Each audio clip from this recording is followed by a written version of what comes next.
Mr. Sauer, when you came to the Capitol today, did you go through security? Yes or no? Yes. Did you interact with the Capitol Police at all when you did that? I may have said hello to one of them. Well, just over 2 years ago, one of the police officers you saw might have been one of the nearly 150 officers who were injured when the Capitol was attacked by a violent mob, or one of the hundreds more that are still dealing with mental trauma from that day.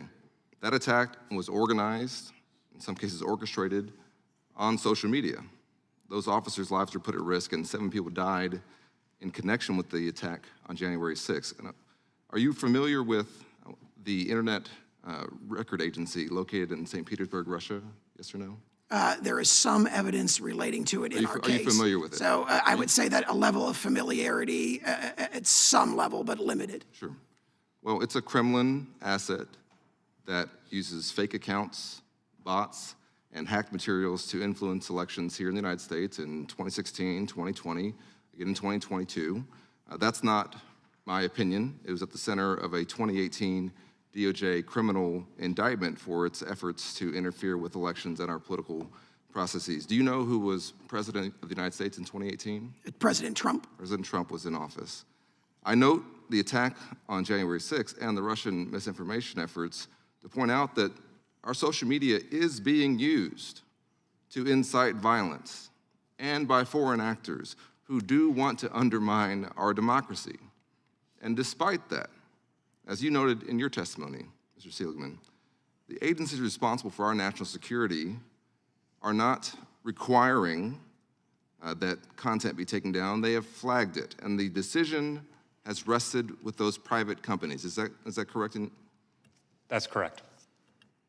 And maybe one of the most egregious examples that's come out in the series of congressional hearings we've held about this, from a White House official contacting a social media agency, a social media company, was the Trump White House reaching out about a Chrissy Teigen tweet and saying that it should be taken down because it said mean things about the president. Can you imagine that? Do you think that was a violation of the First Amendment, Mr. Sauer?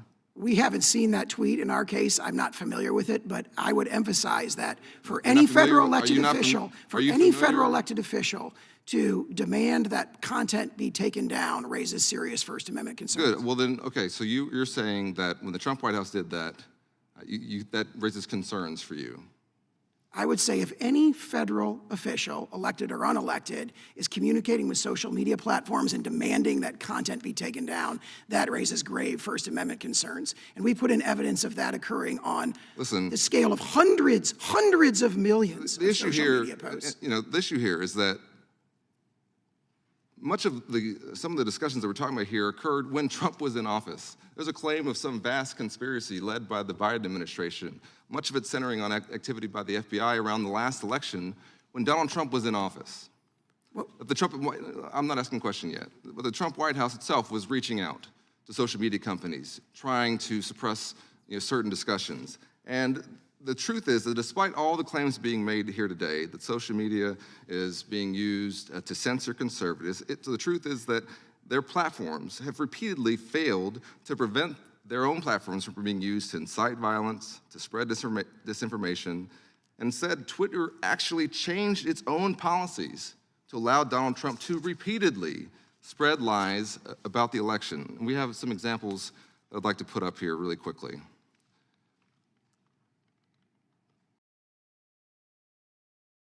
All the way back in May of 2020, 6 months before the election, President Trump was tweeting that this would be a rigged election, that there will be massive fraud and abuse, that 2020 will be the most rigged election in our nation's history. That content was not taken down. It was allowed to stay up. That doesn't sound like censorship to me. Those decisions were made by private companies during Donald Trump's presidency. Mr. Seligman, I don't have a lot of time left, but I just wanted to ask you, as an expert, in a democracy, what does it do when statements like this from a head of state are allowed to attack the very democracy they're supposed to be leading? I think it inflames people's political passions. And when hundreds of millions of people see claims like that and believe them and believe that our elections are not free and fair, contrary to fact, some of them ultimately take extreme action in response to that. And that is the danger of misinformation. But it was still allowed to stay up. Gentleman's time's It's expired. there's no grand conspiracy. Take off the tinfoil hats.